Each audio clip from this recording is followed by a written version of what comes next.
नमस्कार दोस्तों, तुम देना साथ मेरा सीरियल के आज के एपिसोड में आप ये देखेंगे कि अपराजिता वापस ऑफिस चली जाती है। वहाँ पे रक्षित अपराजिता को ये बोलता है कि तुम्हें 3 महीने का नोटिस पीरियड सर्व करना पड़ेगा। तुम्हें अचानक से ऐसे छोड़ के नहीं जा सकते। रेजिग्नेशन के बाद तुम्हारे कॉन्ट्रैक्ट के हिसाब से ही तुम्हें करना पड़ेगा।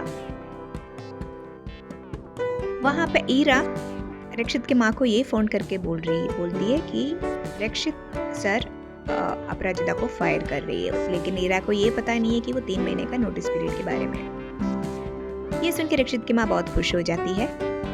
ईरा की मासी आकर रक्षित की माँ को बोलती है कि ईरा को एक मौका देना चाहिए। ईरा तो रक्षित के लिए सारा कुछ काम कर लेती है, लेकिन आप है हीरा को खोटा सिक्का समझते हैं। जो सिक्का खोटा होता है शायद कभी कभी वही हीरा बन के निकलता है, इसीलिए ईरा को एक मौका देना चाहिए।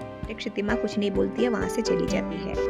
रक्षित की माँ बासुंदी लेके वहाँ पे रक्षित को देने के लिए और रक्षित के ऑफिस पहुँच जाते हैं। वहाँ देख के अपराजिता को उधर देखती है। अभी ईरा आके बोलती है कि इसको 3 महीने का नोटिस पीरियड भी बोला गया है, इसीलिए वो अभी इधर है, 3 महीने के बाद निकल जाएगी। तभी रक्षित की माँ ये समझ जाती है कि रक्षित ने सपोर्ट करने के लिए ये सब किया है अपराजिता के लिए।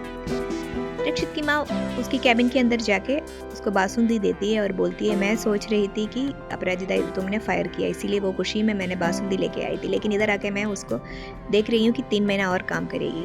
तभी रक्षित ये बोलने लगता है कि अगर वो चली गई तो अचानक से कंपनी डूब जाएंगे, इसीलिए उसको रख के थोड़ा पूरा उसका जो काम है वो दूसरे आदमी को सौंप के फिर उसको मैं 3 महीने के बाद निकालेंगे। तभी रक्षित की माँ पूछती है कि कंपनी को उसकी ज़रूरत है या तुम्हें ज़रूरत है। इसका जवाब रक्षित नहीं दे पाते हैं और रूठ के रक्षित की माँ वहाँ से चली जाती है। और वहाँ सबके सामने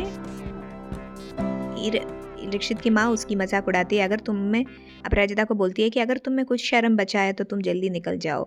अपराजिता को सबके सामने ऐसे बोलते हुए बुरा लगता है। वहाँ पे आरू रक्षित के भाई को बेडरूम के अंदर छुपा के रखते हैं और रोहन और उसकी मम्मी अंदर आ जाती है। रोहन और आरू बात करते हैं। रोहन सॉरी बोलती है। आरू बोलती है कि तुम्हारी माँ कैसी है, अभी ऐसा है तो शादी के बाद कैसे होगा, इसलिए मैं ये शादी नहीं करना चाहता हूँ। तभी रोहन और एक मौका मांगती है। तभी रोहन को उधर कैसे तैसे करके निपटाने के लिए आरू मान जाती है। आरू बोलती है ठीक है, मैं और एक मौका देता हूँ। वहाँ पे रोहन ये सुन के खुश हो जाते हैं और निकल जाते हैं। वो अपने बेडरूम में जाके रक्षित के भाई को बोलती है कि तुम इधर से निकल जाओ जल्द से जल्द। रक्षित को लगता है कि ये सारे पूरा सीन जो चल रहा है अपराजिता के ऊपर बहुत भारी पड़ रहा है और अपराजिता बैठ के रो रही है। लेकिन अपराजिता की माँ रक्षित को फ़ोन करके बोलती है कि तुम्हें उसके ऊपर ज़्यादा सिंपैथी दिखाने की कोई ज़रूरत नहीं है। तुम उसके बॉस है तो बॉस बन के रहो, 3 महीने के लिए उसके साथ स्ट्रिक्ट ही रहो। रक्षित बहुत स्ट्रिक्ट बनने की कोशिश करता है, लेकिन नहीं हो पाता है। वो जाकर जो बासुंदी उसकी माँ लेके आई थी वो अपराजिता को देती है।